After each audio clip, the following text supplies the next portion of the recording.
खबर में बात दिल्ली की, जहां दिल्ली सरकार और इंडियन ऑयल कॉरपोरेशन लिमिटेड के बीच एक महत्वपूर्ण समझौता ज्ञापन यानी कि एमओयू पर हस्ताक्षर किए गए हैं। यह समझौता दिल्ली की मुख्यमंत्री रेखा गुप्ता की उपस्थिति में संपन्न हुआ। इस मौके पर दिल्ली सरकार में मंत्री प्रवेश वर्मा और मंत्री पंकज सिंह भी मौजूद रहे।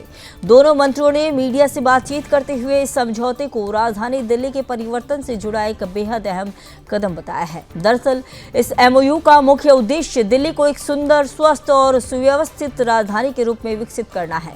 इस समझौते के अंतर्गत कई महत्वपूर्ण कार्य किए जाएंगे। इनमें फ्लाईओवरों का सौंदर्यीकरण, चिकित्सा उपकरणों की उपलब्धता, वाटर एटीएम की स्थापना, ऊर्जा केंद्रों का निर्माण और बसों की ब्रांडिंग जैसे अनेक सुधारात्मक उपाय शामिल हैं।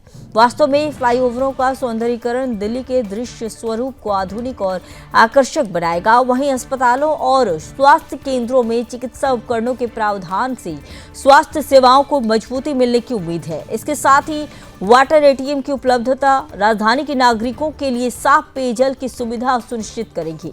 ऊर्जा केंद्रों की स्थापना से सार्वजनिक स्थलों को अधिक सुरक्षित और ऊर्जा कुशल बनाया जाएगा।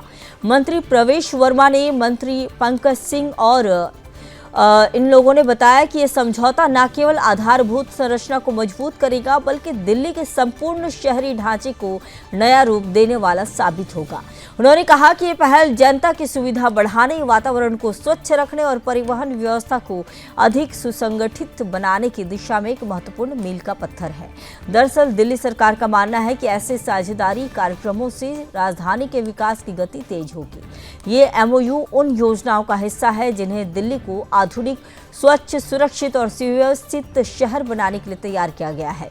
समझौते पर हस्ताक्षर के बाद अधिकारियों ने कहा कि आगामी महीनों में इन सभी परियोजनाओं पर चरणबद्ध तरीके से कार्य शुरू किया जाएगा और जैसे जैसे इन योजनाओं का कार्यान्वयन आगे बढ़ेगा, दिल्ली के नागरिकों को इसका सकारात्मक और दृश्य रूप से प्रभावी परिणाम दिखाई देगा।